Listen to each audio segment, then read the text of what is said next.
Today let's talk about inertial confinement fusion propulsion. So we can imagine a situation where we have an engine, and out of the back of that engine are products, particles that are emitted in the detonation process. And we're interested in knowing what is the velocity of those particles. We call this the exhaust velocity because it's the velocity of the stream, the exhaust stream. These particles have momentum, they have mass, they have velocity. So we can imagine a thermonuclear fuel that's hit by lasers, and it gives rise to energy release. This energy release is in the form of neutrons, X-rays and charged particles. The neutrons are neutral, we can't direct them for thrust magnetically. The X-rays, we can't do much with those. Both the neutrons and the X-rays will also radiate the spacecraft structure. That's why you need radiators to get rid of that heat. You need to manage it.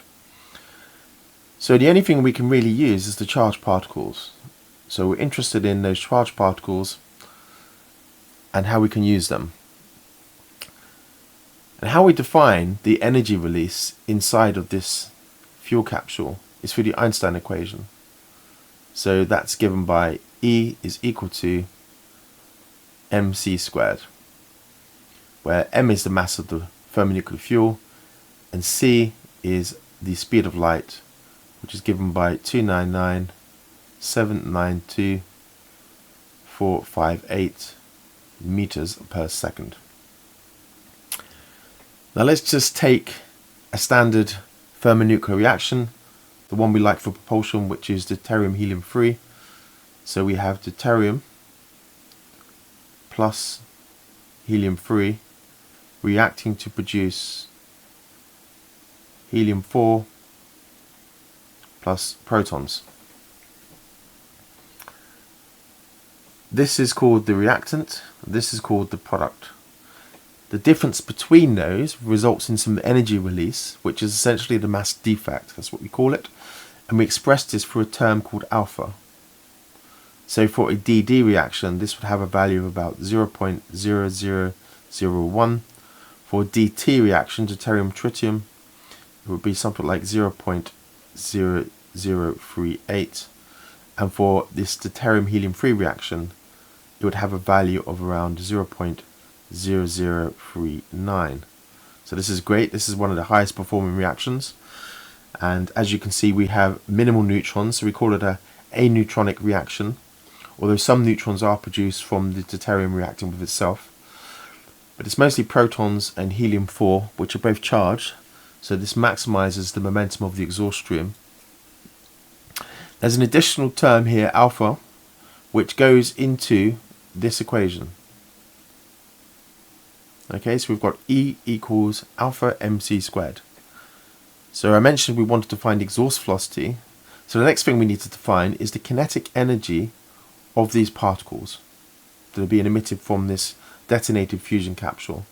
And of course, kinetic energy is given by a simple equation, E equals half mv squared. Now what we can do is we can equate these equations to give us this. 1/2 mv squared is equal to alpha mc squared. And if we cancel the mass terms, and we end up with velocity squared is equal to 2 alpha c squared, and then we take this square term over and we get velocity is equal to 2 alpha, the square root of, which we can write as a power of a half, that means the same as the square root, times the speed of light. And this essentially is the exhaust velocity. But there's an additional term we need to factor in, because we're dealing with inertial confinement fusion. How efficient is this implosion-explosion process? We know how much energy comes out of the fusion reaction, but that assumes a 100% energy conversion. So we need an additional term which we call the burn-up fraction, which is phi. And the burn-up fraction essentially defines how efficiently that burn process is. Is it 10%? Is it 20%? And this also goes into the Einstein equation. So now we've got E is equal to alpha phi mc squared. And then we equate these two equations again. So we've got 1/2 mv squared is equal to alpha phi mc squared. Once again, the two mass terms cancel. V squared is equal to 2 alpha phi c squared. We'll take the square over, and we have 2 alpha phi square root of times by c. This is our exhaust velocity, and this is what we're interested in calculating. Now let's consider how we might calculate some examples just to illustrate how to use this equation. So we start off by rewriting the equation for the exhaust velocity, which is equal to the square root of 2 alpha phi times by the speed of light c. And for these calculations, we're going to assume an alpha value of 0.0039, which is for deuterium helium-3 reactions. Let's just assume that for all of these examples. And let's start off with a burnout fraction of 10%, which will be a phi value of 0.1. And in calculating exhaust velocity, this is equal to 2 times by 0.0039 times by 0.1 to the square root of times by c, which is 0.0279 c, or approximately equal to 8,373 kilometers per second. So what if we had a more optimistic burnout fraction, let's say of 30%? So that is a phi value of 0.3.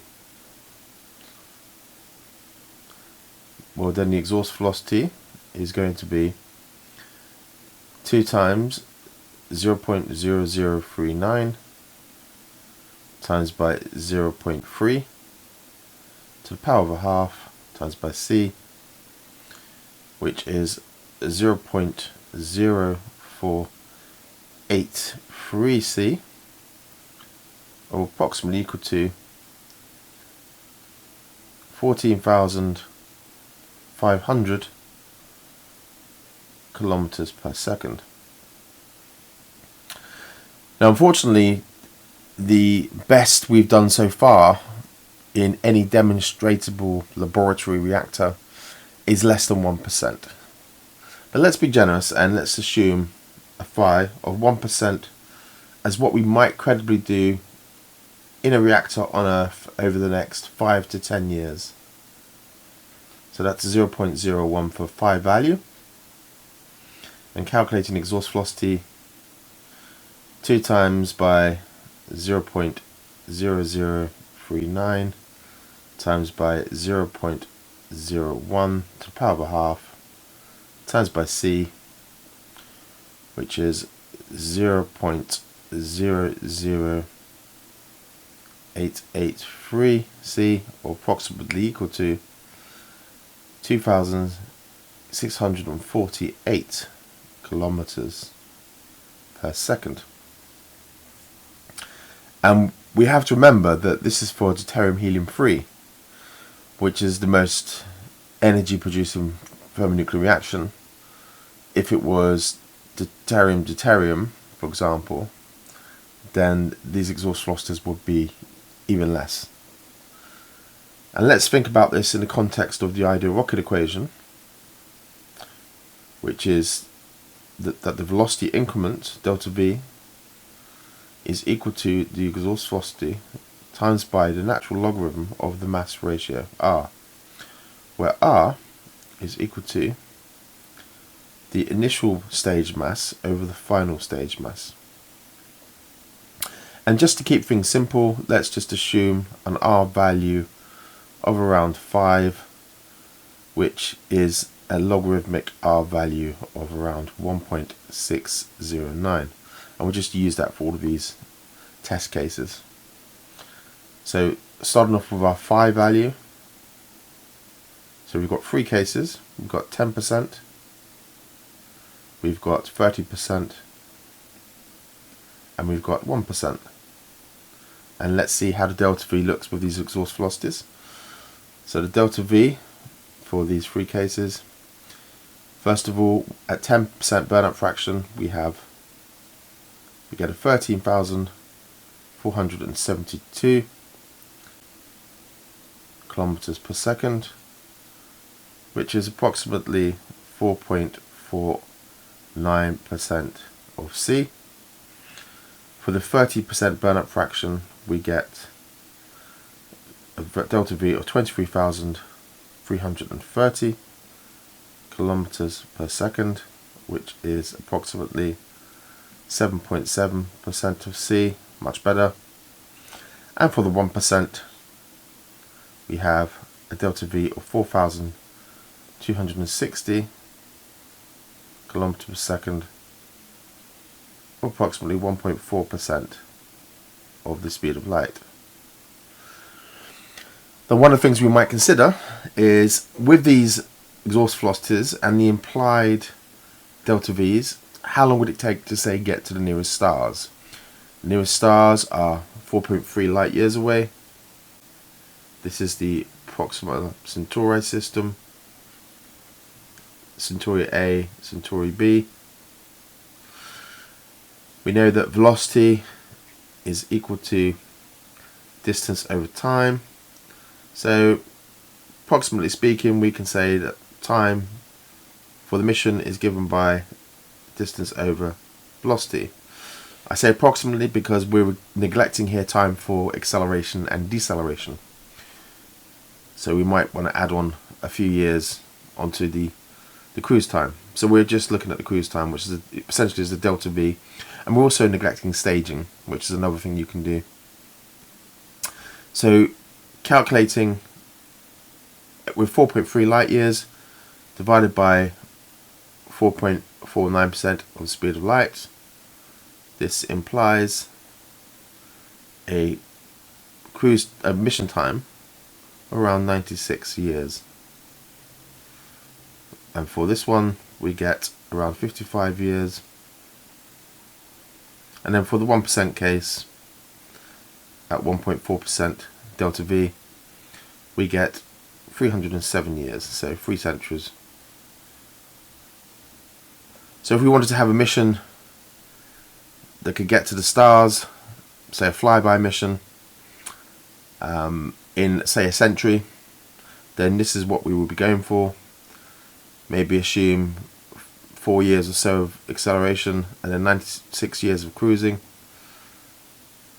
And if we're using deuterium helium-3 and we have a staged mass ratio of 5, we need a burnout fraction of around 10% on that fuel.